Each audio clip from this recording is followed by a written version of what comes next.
I'm Gary from Paddleboard Specialists. If you're just getting started in stand-up paddling, the first thing you want to learn are the basics about how to use your paddle, how to hold your paddle. So I'm going to share some of that detail with you. The first thing you'll notice about a paddle is almost all paddles have an angle to the blade. And intuitively, you think the blade should go that way. But in fact, the angle should go forward.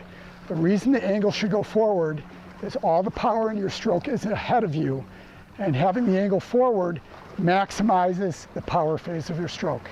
The second thing to remember is the blade is your gas pedal.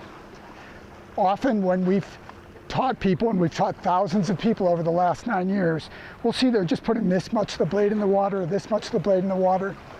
I can't tell you how many times I've reminded people, put the whole blade in the water. What I mean by that is all the way up to the neck of the paddle.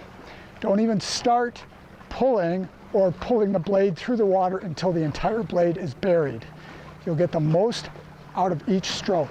If this is your first time out on the water, I'd like you to start on the board on your knees. And when you start on your knees, you can't really hold the paddle right at the end because it's way too long. So the way I'd like you to hold it is I'd like you to choke down. If you've ever canoed before, you know that if you're paddling on the right side, when you go to switch to the other side, your hands need to switch. Your top hand becomes your bottom hand becomes your top hand. And then switch back to the other side as well. Another thing I want to share with you, when people are first getting started and they're standing and paddling, a typical comfortable way to hold the paddle is like this. And when you stroke like this, you can see that the blade is going through a big arc.